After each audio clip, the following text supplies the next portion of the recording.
సౌభాగ్యలక్ష్మీ రావమ్మ అమ్మా, సౌభాగ్యలక్ష్మీ రావమ్మ.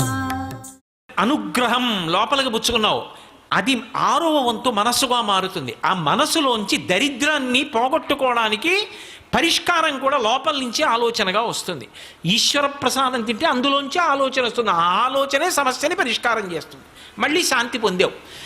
ఇప్పుడు దుర్వాసో మహర్షి ఇంద్రుడికి ప్రసాదం ఇచ్చాడు, భగవంతుడి మెడలో వేసిన హారం ఇచ్చాడు. ఇప్పుడు ఆ హారం వేసుకున్నాడు, మెడలో వేశారు, ఉంచుకోవాలి, లేదా చేతికి ఇచ్చారు, తీసుకుని కళ్ళకెత్తుకుని వాసన చూసి తల మీద పెట్టుకుని పక్కన పెట్టాలి. ఎవరు తొక్కని స్థానంలో దాన్ని ఉంచాలి. ఇంద్రుడు ఏం చేశాడు? అహంకారం, నేను మహేంద్రుణ్ణి, నేను ఇంతటి ఐశ్వర్యవంతుణ్ణి, అందున ఐరావతం మీద పెడుతున్నాడు. ఐరావతం మీద పెడుతున్నప్పుడు ఇటువంటి ఏనుగు ఇంకొకడికి లేడు, దీని మీద పెడుతున్నాడంటే ఇంద్రుడు పెడుతున్నాడని గుర్తు. అటువంటి నాకు పూలదండోటి పట్టుకొచ్చి ఇచ్చాడు, అది కూడా వాడిపోయింది. ఎందుకని? భగవంతుడు మెళ్ళలోంచి తీసి తెచ్చినటువంటి మాల.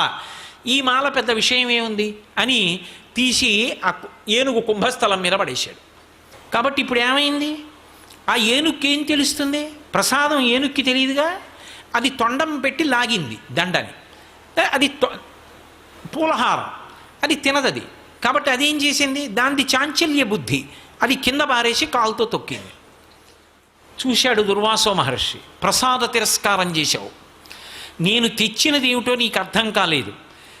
ఏ ప్రసాదాన్ని తిరస్కరించావో దాని ఫలితం నీకు లక్ష్మీ కటాక్షం ఉండకూడదు, భ్రంశం అయిపోవాలన్నాడు. లక్ష్మి సముద్రమునందు కలిసిపోవుగాక అన్నాడు. అంతే, ఇంద్రుడి యొక్క లక్ష్మి అంతా వెళ్ళిపోయింది. ఇంద్రుడి లక్ష్మి వెళ్ళిపోయింది అనడానికి గుర్తులు చెప్పాడు ఇంద్రుడు వచ్చి గురువుగారి దగ్గర. ఆయన ఏం చెప్పాడంటే, మొదటి మాట ఏం చెప్పాడంటే, దేవతల యందు ఉత్సాహము నశించిపోయింది అన్నాడు. ఇప్పుడు సముద్రంలో లక్ష్మి వెళ్ళిపోతే ఇంద్రుడు ఏం చెప్పాడంటే, ఉత్సాహం పోయింది దేవతల్లో అన్నాడు. అసలు ఐశ్వర్యములకన్నిటికీ కూడా ప్రధానంగా ఆలంబనం ఎక్కడుంటుంది అంటే ఉత్సాహంలో ఉంటుంది. ఒకసారి వస్తుంది, ఒకసారి పోతుంది, ఒకసారి కష్టం వస్తుంది, ఒకసారి సుఖం వస్తుంది. కానీ ప్రయత్నమునందు ఊంచుకుని నిలబడగలిగిన వాడెవరో వాడు మాత్రం జీవితంలో విజయాన్ని సాధిస్తాడు. అందుకే మీరు చూడండి, ఎప్పుడూ కూడా భగవంతుడి దగ్గరికి వెళ్ళి శ్రీ సూక్తం చెప్పినప్పుడు పూర్తి చేసేటప్పుడు ఒక మాట చెప్తారు, సిద్ధలక్ష్మీర్ మోక్షలక్ష్మీర్ జయలక్ష్మీ సరస్వతి శ్రీర్లక్ష్మీర్ వరలక్ష్మీశ్చ ప్రసన్నా మమ సర్వదా అని చెప్తారు. 6 లక్ష్ముల్ని చెప్పింది వేదం. ఈ 6 ఉన్నటువంటి ఆదిలక్ష్మి నన్ను అనుగ్రహించుగాక.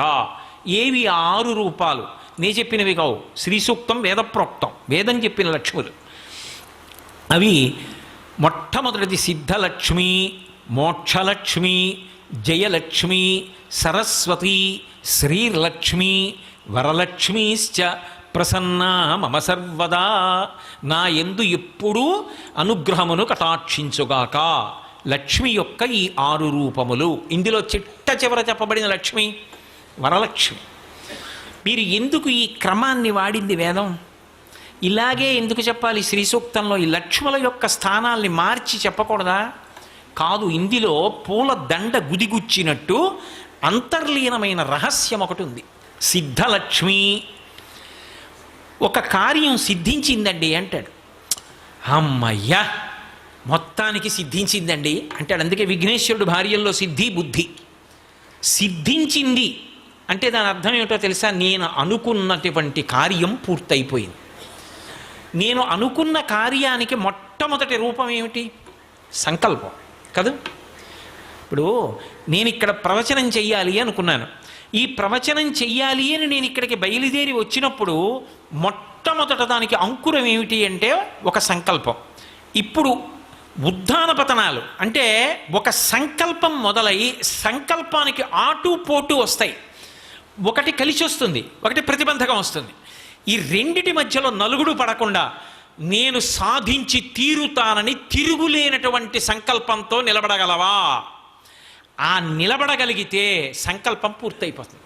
సర్వం శ్రీ ఉమామహేశ్వర పరబ్రహ్మార్పణమస్తు. స్వస్తి.